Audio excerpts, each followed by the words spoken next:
Good morning.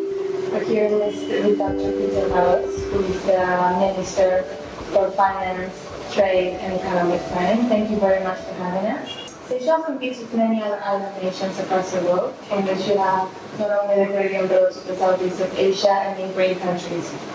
You have managed to position yourselves as a prime touristic destination, well known worldwide. What would you say about the economic soundness of Seychelles? Seychelles' economic structure depends on tourism, fisheries, agriculture, financial services, small industries, and other industries as well. With regards to the financial services sector, this is quite common for so many small island states like the Seychelles. And given the economic growth driven by all these sectors that I've mentioned, we certainly operate on a market-based economy with full employment and fiscal surplus. This is due to the government's reforms which have been taken in the recent years. Seychelles' financial system includes commercial banks, development banks, the pension funds, insurance companies, housing finance company, credit union, foreign exchange operators, stock exchange. These commercial banks are regulated by the Central Bank of Seychelles, whereas for the non-bank financial institutions are regulated by Financial Services Authority. And from the viewpoint of economic soundness, these institutions are very well managed and supervised. As a Minister of Finance, Trade and Economic Planning, I'm happy to keep receiving very good reports from the International Monetary Funds that our macroeconomic policies are very sound. Our monetary policies seems to be in accordance with the international banking practices. So far, I'm comforted that our sound macroeconomic policies have allowed us to maintain financial stability and remain resilient to external shocks. You mentioned that financial services can be considered, for instance, the third pillar of Seychelles' economy. You have very good advantages and a very good atmosphere here that makes it a very dynamic and exciting place to invest. Could you elaborate a bit on the advantages that you have here for financial services? Financial services sector is an integral part of our economy. Albeit small, it offers employment opportunities, contributes significantly to our gross domestic product. Like all other financial services sector around the world, this sector supports and drives other economic sectors. It provides a safe avenue for domestic savings and new investments to enhance economic development. There is scope for us to bring innovative financial products and to meet the growing demands from bank customers. From my standpoint, an efficient financial services sector should, in my view, contribute towards financial inclusion. It is important that we have a menu of traditional and new financial services products in an evolving economic system to meet the expectations of all our clients. Currently, financial inclusion is important to bring much needed development, which will reduce poverty. There is a body of knowledge in the academic world that economies which promotes financial inclusions grow faster and reduce inequality. I am too aware of this development for me to ignore the impact on our economic performance, and therefore our financial services should certainly receive the full support of the Minister of Finance, Trade and Economic Planning, so at least it becomes a third pillar. And given that you have such a wide array of international experience, you've been at the World Bank, what would you say, for instance, is the reason behind the fact that most island nations in the world tend to destine their economic activities to financial services? Is there a reason behind this reality? Actually, if we look at the development in terms of many small island states around the world, we find that besides tourism, they depend on a lot of financial services sector. This is a growing sector for the Seychelles, albeit very small, because it certainly provides a lot of scope to drive other sectors, which we need to make sure that Seychelles become very competitive, very innovative, and very forward-looking in its economic development. A good financial services sector will certainly drive the economic development to greater prosperity for all the people of Seychelles. And you've mentioned several times that, of course, you want this to be inclusive. Recently, talking about your national strategy, you've stated that this year's budget, you want it to create opportunities for all. Can you make some clarifications as of how the budget is striving to do that, to have inclusive growth here in Seychelles? Yes, certainly. I did announce in the fiscal budget for 2017 that we will focus on inclusive development, meaning opportunities for all.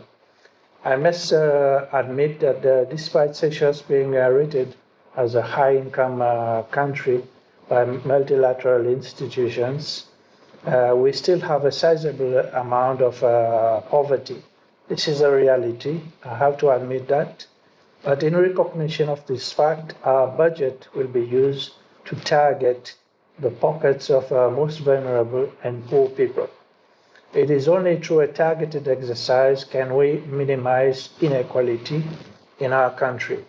I am convinced that this exercise will address this challenge in the short term, while we must ensure sustainable development in the medium to long term. And one of that development that you just mentioned, you want to collaborate with, for instance, the Development Bank of Seychelles. You have some strategies in place because also you want the small businesses to thrive in the country. So could you elaborate what these strategies are for and how you're communicating them to the population? Small and medium-sized enterprises, what we call SMEs, is the bedrock in our economic structure. The government wants this sector to thrive and grow. For the simple reason, SMEs can bring significant socio-economic benefits, such as create employment, competitions, investment, increase commercial activities, contribute towards economic growth and fiscal revenues, as well as development in general. The seeds capital, which I did mention in my budget address, or sometimes it's also known as startup capital, is a business incentive for the SMEs promoters to enable them to pay for the preliminary administrative costs, such as hiring an accountant, a lawyer, a business advisor, pay for the insurance, business license, telecommunication costs, utilities, rental of premises, business registration costs. These costs are the initial costs which needs to be incurred before a business becomes fully operational. By the way, the seed capital is a non-refundable financial assistance. As for the main capital investment, it will be financed by a number of commercial banks. It means that there's a joint venture between the Development Bank of Seychelles, Small Business Financing Agency, and other commercial banks with regards to the financing of SMEs. I expect the Development Bank of Seychelles will play a crucial role in the program. The criteria to qualify for the seeds capital are as follows. It will be offered to all Seychellois only. An application form must be completed by each applicant. There is a finance committee which has been set up to consider all applications. The maximum amount per applicant would be 50,000 rupees and it is non-refundable. Main capital investment will be financed by commercial banks. SMEs will be given priority for their foreign exchange applications. No repayment will be required during the first 6 months. Concessional interest rates and bank charges will be offered to them. no business tax for the first year of operation. They will equally benefit from a lower rate of the insurance, telecommunication, and utility costs. They will also benefit from an advisory service team free of charge once their business starts to operate. As far as communication is concerned, we have already had a consultative meeting with all the SMEs promoters to invite them to make their contribution on how best the scheme can work.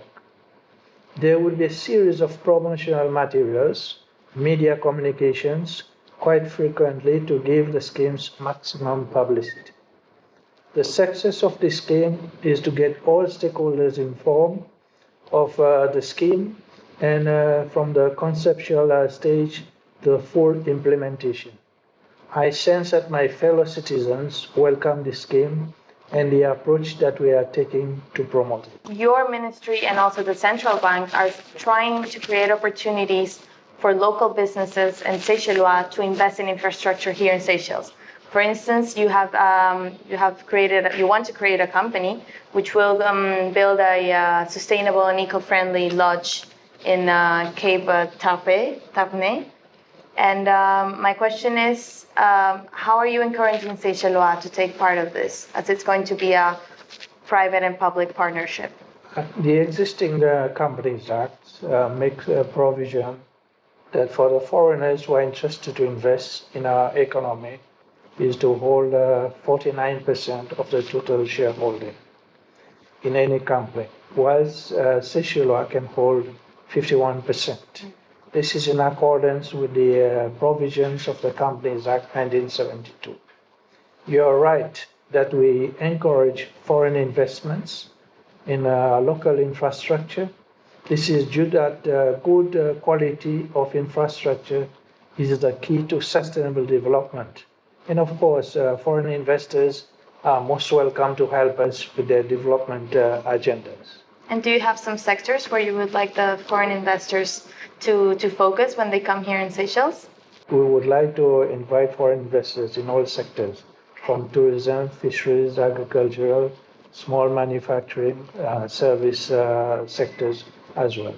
So as a small country, we depend on these sectors for our survival. Something we've heard since President Faure took office is that the government is really trying to implement sustainability, transparency, and good governance in this new mandate. How are you implementing these three themes here in your ministry? You are absolutely right that since the inauguration of His Excellency President Danny Faure in the office, he has laid emphasis on good governance, transparency, and accountability in the civil service. From the ministry's viewpoint, you can spot this message on our electronic board. It means that it is about a daily reminder that all our staff abides by these fundamental principles. There is no shortcut but to follow the rules and policies of our ministry. Our citizens have high expectations from my leadership as the Minister of Finance, Trade and Economic Planning, and it is therefore my humble duty and responsibility to ensure that we deliver on our commitments to the people of Seychelles. And one issue that goes in hand with, of course, his philosophy is corporate social responsibility. Could you elaborate a bit about the changes you're making in the guidelines, for instance? Corporate social responsibility is a way for business entities to benefit themselves whilst also benefiting society. Companies should embrace this policy because redistribution of this collected revenues ended up for a good cause nationally.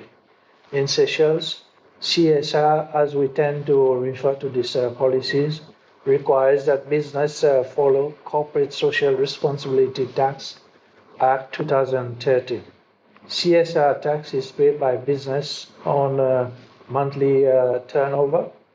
The qualifying sectors which CSR taxes finances are protection, preservation of the environment, education capacity development, community development, health, sports, and other needs like the drug abuse system.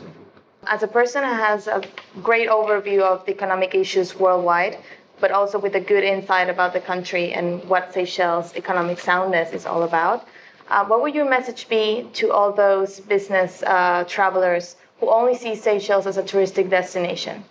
I must acknowledge, recognize, and appreciate the efforts of EB's guides to give Seychelles maximum exposure internationally. It is an opportunity for us policymakers to showcase the economic potential of Seychelles. Having been in our countries for a few weeks, I am sure you can vouch that Seychelles is a peaceful country with political stability and a good social system, which is hard to find in many countries. From a fiscal standpoint, we implement sound macroeconomic policies, bearing in mind that our people must be placed at the center of our economic development. We are a small open economy, and we consider that the most precious asset is our human capital. Therefore, we care for the well-being of our people. Our President, Danny Ford, is deeply committed as a government that we must do our utmost best to make our people happy so that we can live in harmony.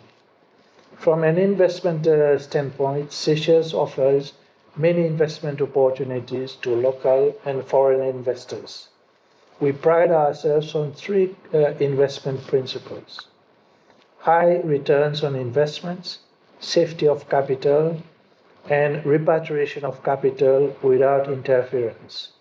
Talking about investment opportunities in Seychelles, as Minister of Finance, Trade and Economic Planning, my vision and plan is to turn Seychelles as a mini Switzerland of the Indian Ocean.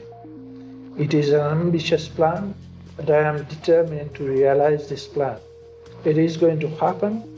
I can confirm that I have already sold this idea internationally with a wide network of financial backers, and they are ready to offer me their overwhelming support as far as investments are concerned. Of course, we can do better with the backing of other foreign investors so that we can achieve this dream.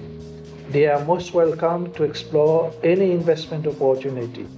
I am ready to discuss their proposed business ventures as I have an open door policy. Finally, I would like to end this interview with our national motto: friends to all, enemies to none. Currently, I can safely argue that Seychelles is the most sought after investment destination in the Indian Ocean. Thank you. Thank you very much, Minister.